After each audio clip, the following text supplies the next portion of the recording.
We are now going to be talking with our friends from the Enoch Pratt Free Library, longtime friends, about grant resources that they have available for you and how you can potentially write a good grant and things that you might want to do to tell the story about your neighborhood. If you can add to the poll to see who's in the room so that Anna and Jennifer will have a good sense of who's here. My name is Seema Iyer. I oversee the Baltimore Neighborhood Indicators Alliance. For those who I have not met yet throughout the week, we are going to jump right into their presentations so that we don't miss a beat. And I'm going to turn it over to Jennifer Mange, and her bio is going to be in the chat.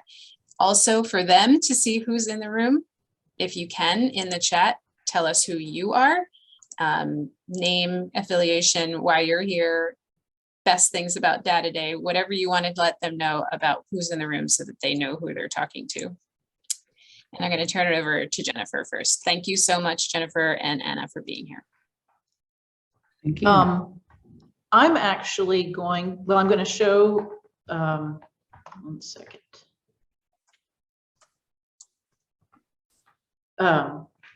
Our agenda for the day, and Anna goes first, but we're going to talk about 3 things. Anna will, Anna will tell us about resources at the Pratt Library. I'm going to talk then about completing a successful application and how to use data in your proposal. So I'm going to stop sharing, and Anna is going to start sharing.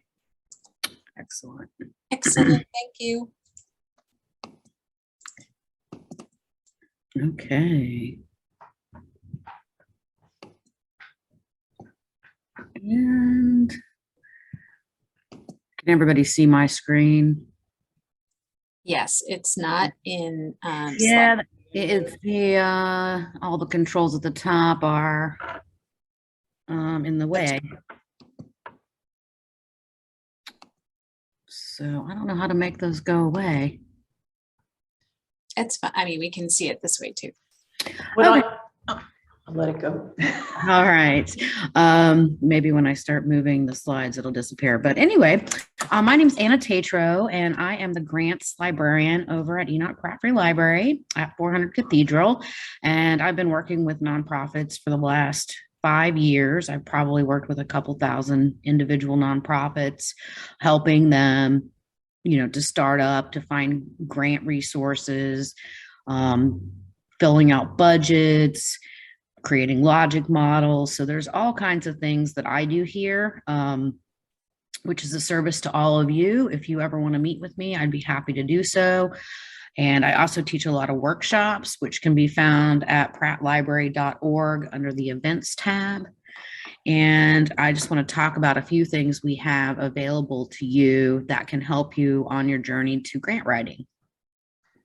So first up, if you don't have a library card, you can get online to prattlibrary.org and fill out a quick form and get a digital library card. That'll allow you access to our databases and other digital collections. You can also then come into the physical library with that number and get a card. If you are interested in the nonprofit world, in grant writing, well, and many other things actually, but we have a database called Gale Courses, and these are instructor-led courses where you get a certificate at the end of it. And I'd say there's probably 10 to 15 that are very much targeted towards nonprofit management, grant writing, consultant work, etc. in the nonprofit world. But there's also a ton of other things here: law and legal, computer applications, a lot of stuff for business and technology.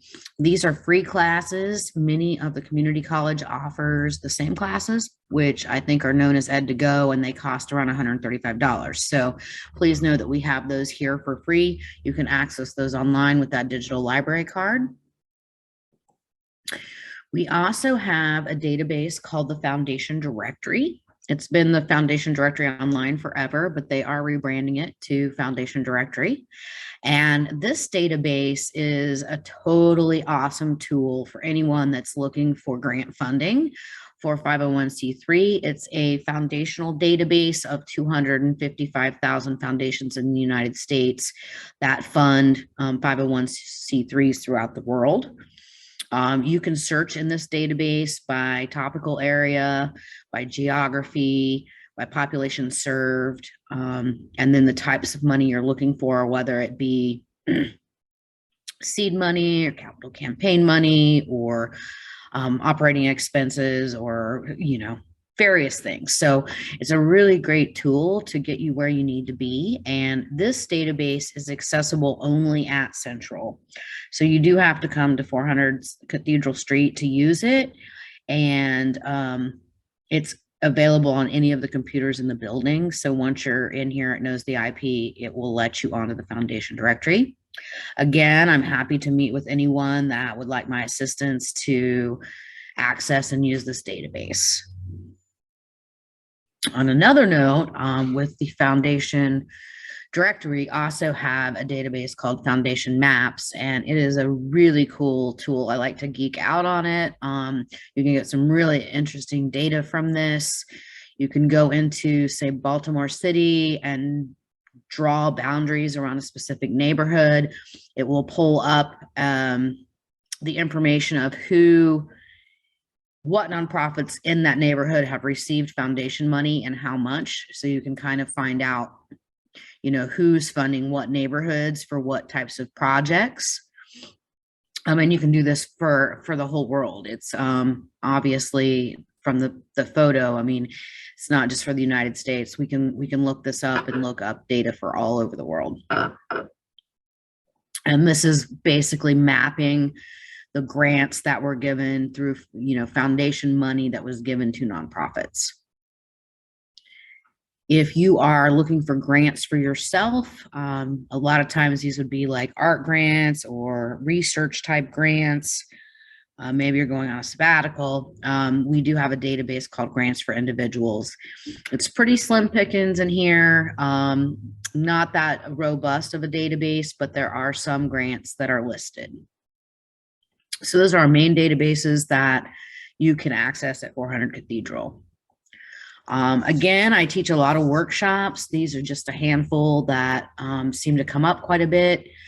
Some of you may be interested in logic models if you're looking at evaluation and data, fundraising planning and pitching your nonprofit, board role and responsibilities.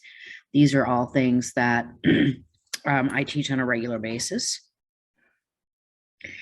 And if you are in the nonprofit world and have not heard of candid.org, I totally recommend this website. It is free.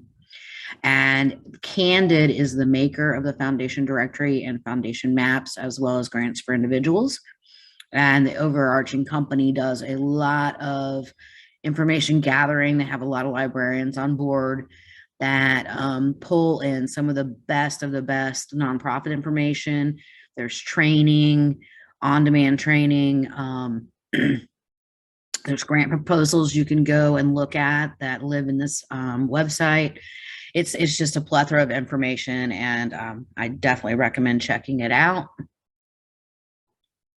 And then if you are looking for any books, part of the grants collection is physical books, and we do have some of them online, but through Candid, the catalog of nonprofit literature is free. All you have to do is sign up, and it's a quick sign up, and it's basically going to give you access to a lot of books via Overdrive, which I think is now called Libby. But it's an online app that will get you to the electronic books. So that's kind of a very quick overview of what we have to offer. Please get in touch with me. Email works best, tatro@prattlibrary.org. And if anybody has any questions, feel free to ask away. Otherwise, I'll turn it back over to Jennifer.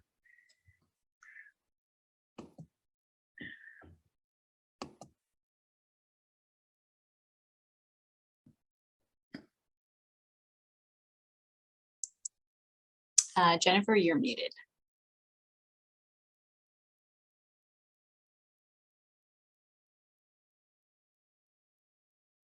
Okay. Okay, I'm back and I found the controls. They disappeared for a second. There is a couple questions in the chat. Can foundation maps be accessed with just a library card? It can be, but it's physically in Central. So to access the foundation databases, you have to be in Central Library, which is at 400 Cathedral. And I will get you a link to the workshops, and I'll put it in the chat in just a minute. All right, great. Thanks. Go ahead, Jennifer.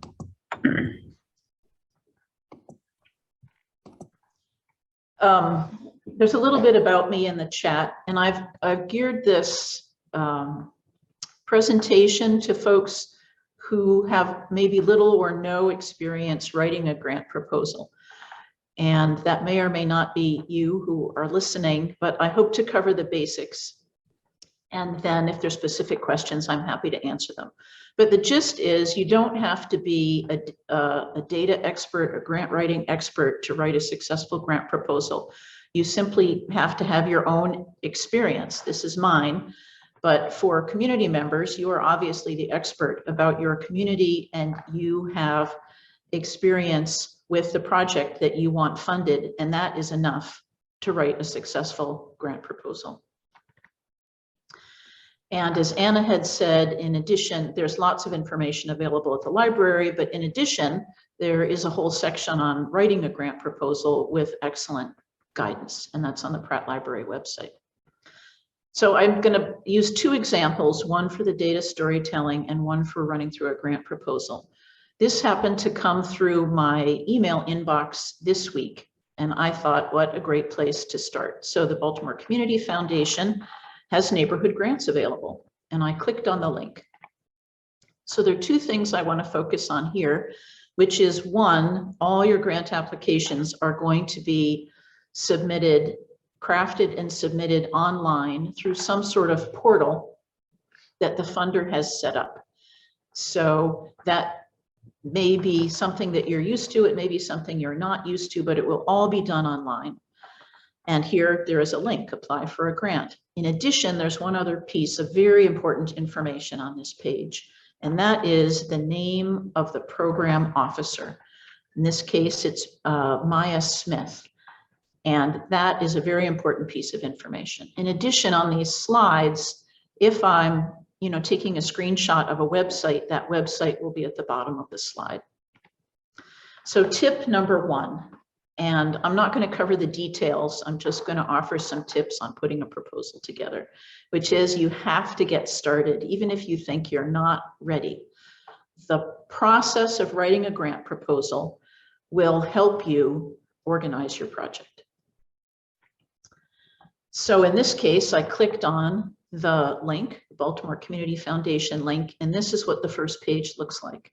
So this is how you're going to get started. There are two important things here. One, and let me see, I have this great laser pointer.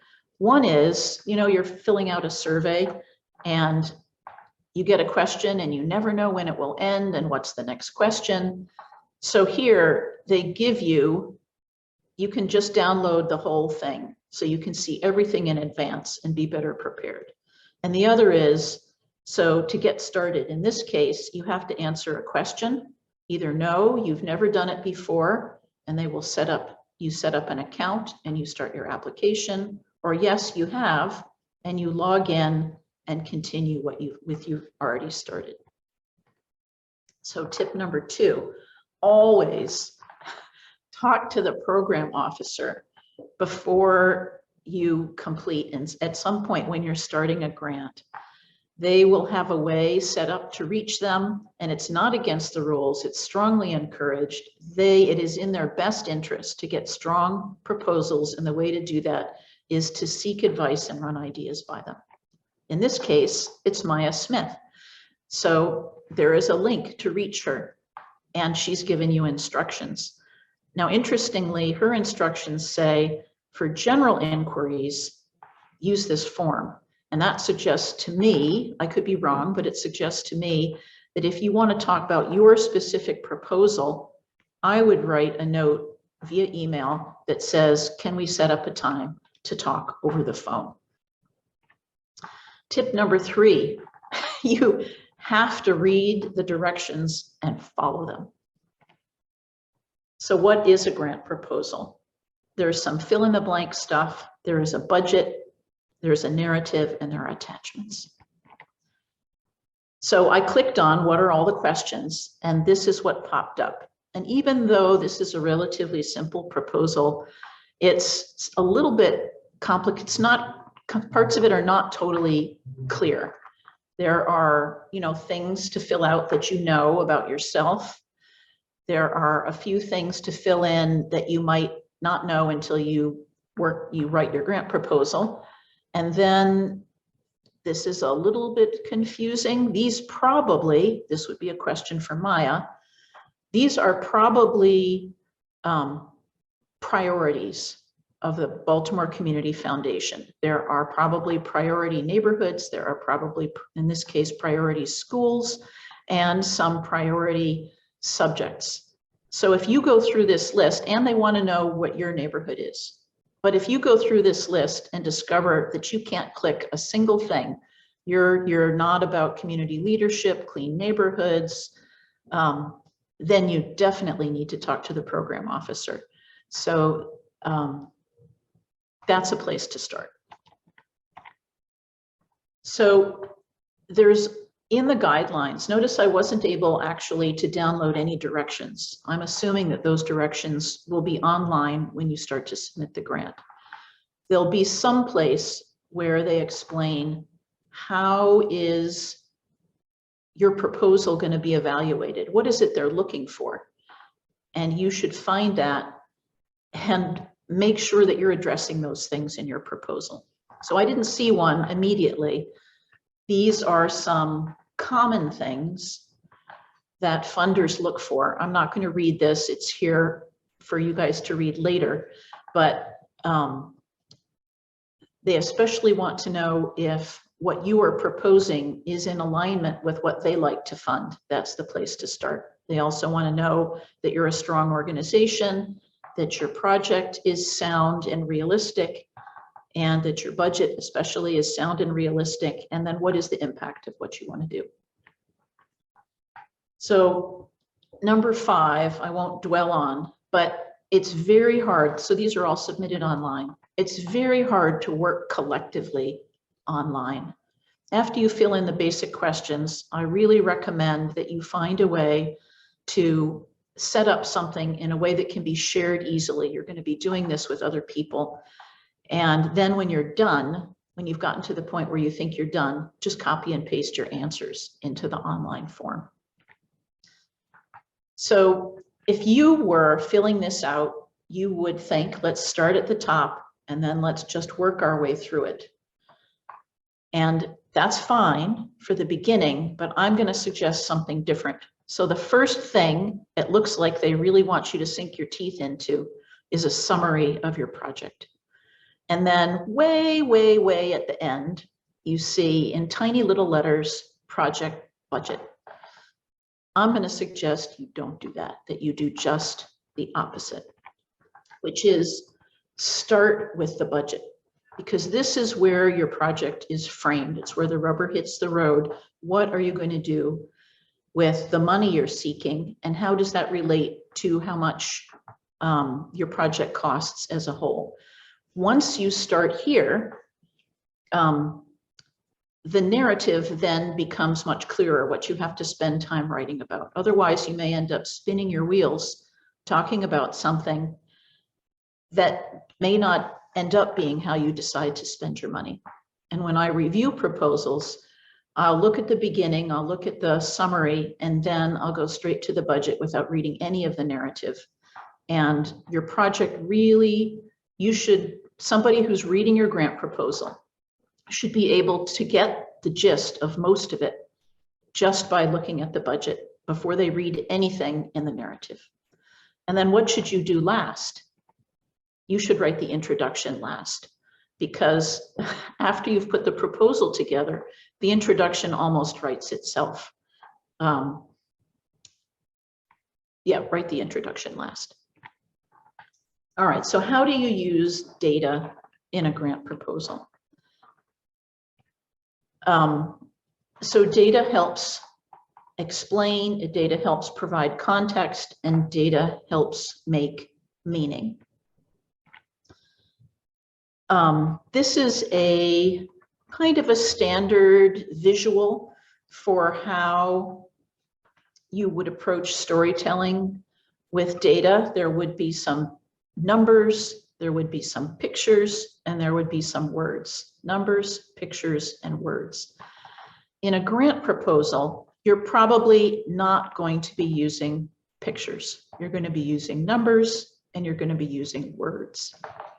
Maybe you might fit in a graph or a chart, but probably not. And so the two of those, you use the two of those together to explain. Well, the two of those together is about explaining your project. So how do you begin to provide context? You begin to provide context by taking whatever meaningful numbers you have and then comparing them, comparing them to something else, comparing one, be a place, one neighborhood to another, one city to another, and comparing across time. How is this compared to the year before? How is this compared to a longer period of time? And then those numbers take on greater meaning. There was an example this week at a program that Anna was a part of on Monday, where one of the attendees in Washington Village wanted to know about how to begin to approach the ongoing issues of trash and illegal dumping that frustrated her no end in her neighborhood of Sandtown, Winchester. So I thought that's a good place to start. So I went to the BINIA website, and because I'm familiar with it, I know that I can look things up by community, by topic area, or by indicator. And so I couldn't remember the name of the indicator, but that's where I started. And first I searched for trash, and I found something about trash cans, but there wasn't data yet. And I noodled around and came up with what I wanted, which is Dirty Streets and Alleys reports. So there are a number of ways, as probably many of you know, when you look at data on the BINIA website, you can look at just a list, you can look at a chart, you can look at trends, you can look at a map. In this case, I started with the list of data, and I found Sandtown, Winchester, and it's pretty high up. And I thought, well, how high up is it? So I put things in chart form, and let me move my, and as folks are familiar with, remember that you can organize this information how it best suits you, in alphabetical order, reverse alphabetical order, the smallest at the top or the biggest, and I chose the biggest at the top. So I know a couple of things here. I know that Sandtown, Winchester has 135.3 reports per 1,000 residents of dirty streets and alleys, and I know that it is the 7th highest in the city. So then I went, well, let's look at this over time. And I went to the trends. And let's see, I need to move my pictures here. You can use filters. So Baltimore City automatically comes up, and you use the drop-down menu to pull out the neighborhood or neighborhoods that you are interested in. So I did that. I know that this is 2020 data. I know there's data for 10 years. I know that it comes from CityStat. And what did I see? I saw that Sandtown, Winchester, which is in pink, is consistently higher, significantly higher than the city average. And I know that the city average in 2020 is 60.6. There's more on the BINIA website. There are these wonderful reports from 2010 to 2020. And I looked up the one about sustainability. And this is might make your eyes glaze over, but this is a cool but complex chart that shows me that here is Sandtown, Winchester right here. It is a little bit complicated to read this chart because the positive numbers have a negative meaning and the negative numbers have a positive meaning. So an increase in the number of reports in dirty alleys is a negative thing, and a decrease in the number of reports is a positive thing. So you have to focus and wrap your brain around it. But there has been a very small decrease over 10 years in the number of reports in Sandtown, Winchester, of dirty streets and alleys. So what am I going to do with this information in a grant proposal? It's already, perhaps your eyes are glazing over, it's quite dense. So it looks like a lot, but I'm going to focus here kind of one by one of how I approach this. This is a paragraph that explains the need using numbers to address trash in Sandtown, Winchester. So I started with the facts. Sandtown, Winchester, there are 135.3311 service reports. That's the fact. It is a little bit hard to understand that fact. So then I decided to make it easier to understand. I happened to look up the number of the population. I did some calculating, and that comes out to over 2,000 service reports per year. Well, that's still a little bit hard to grasp. What does that mean every day? That's an average of more than 5 reports per day. And then for emphasis, I added every day, 365 days a year. So now we have data that's a little easier to understand. Then I talked about compared to other neighborhoods, it's the 7th highest. It's double than the city average. So we've provided some geographic comparison. And then I went to the trend data and explained that over 10 years, it's significantly and consistently higher than the city average. And then also, while there has been improvement, it's very small. So that's how I would begin to take what seems complex and craft it into a paragraph of a few sentences that uses the information and explains how that's important. So why is data important? I wanted to show one example of how a neighborhood has used data to affect change. And I'm going to stop sharing this and I'm going to go to a website and show this short video.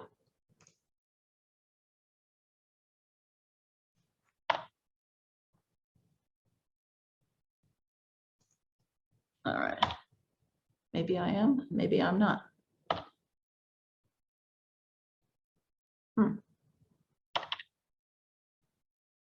It may be that you need to watch this on your own. My escape button is not getting me out of this. Is there a link to the video? There is a link. Perhaps you could present it. I'm not sure. I'll give it a shot. Okay. Wait, I have it. I'm sorry. Yay. Yay. All right, I have it set up. And you know what? Why don't you show it? Thank you, Seema. If you can. Do I have the link? I'll probably. It's right there on the slide. Oh, you can't copy it. If you want to put the link in the chat, I can grab it from there. Ah. Copy.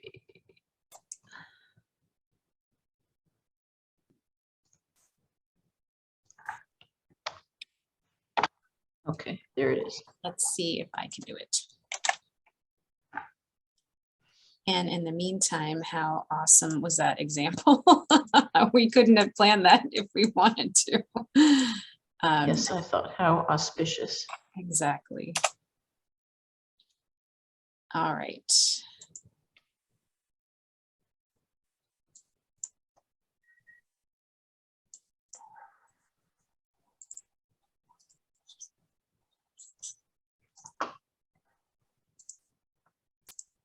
ArcGIS is a basic platform that allows you to do various types of mapping.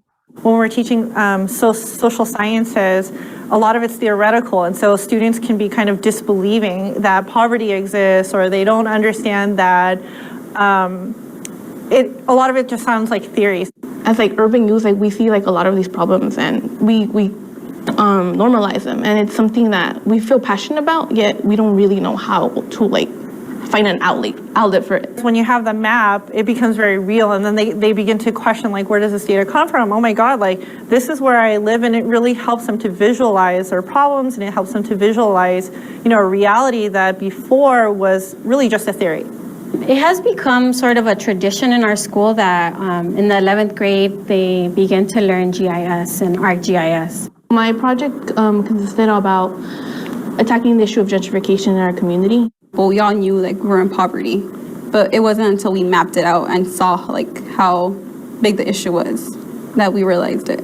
We were able to take all the businesses in Boyle Heights region and actually make a spreadsheet and then make that a layer in our map. And within that layer, we separated the businesses in two categories, corporate and community. And then with that data, we made a heat map, and within the heat map, we used the data given to us by the Boyle Heights Chamber of Commerce from 2009, and then layered that with another, with data that we ourselves were able to gather from 2015. And within that 6-year range, we noticed that there was an overall 34% decrease in community-owned businesses within that time. I felt really powerful because we were able to use the data and try to figure out a problem, and then like it really helped us see our community better. ArcGIS helped us actually like turn something that really was a problem and turn it into something that individuals themselves can see is a problem. They can prove that these problems are real. We were able to present to individuals and like people with PhDs, and it was amazing that these individuals that are so like highly like renowned, and like they talk to us, and they look at us with awe, and it's like wow, like I'm not even where you are. I don't have the degrees that you do, but you have respect for me.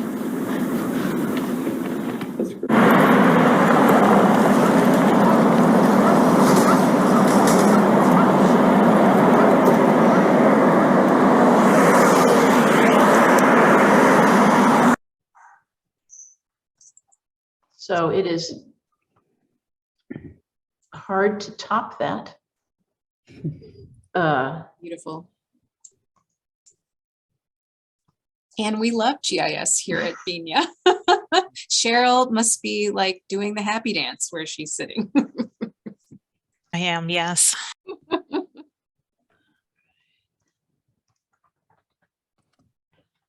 Child after our own hearts. So that is a pretty good place to end, which is another thing to remember. Of course, if you're awarded a grant, that is wonderful. If you are not awarded a grant, you should still be proud of your work and reconnect with the program officer to find out how your proposal could be improved, and then use the information that you have learned to submit another grant proposal. There are other places to find data. I'm going to go through these, and books, of course, to just open it up for questions.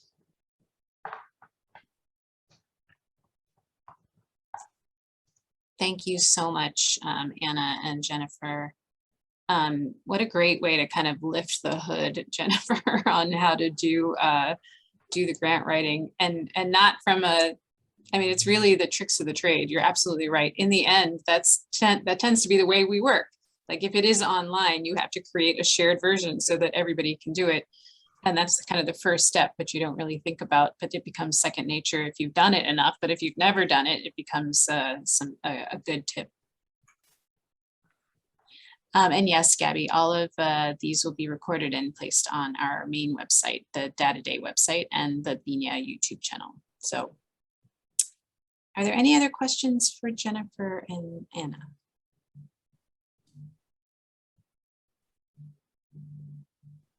If not, we will give you back your 5 minutes. We have a quick survey for you to fill out on how we're doing. I think Cheryl just put that in the chat. Tell us about your data week experience. And then at 3:15, we have our next session with our data science students, and the Zoom link just got popped into the chat as well. So we'll see you there. And we will stick around for a couple minutes just in case anybody has any other questions.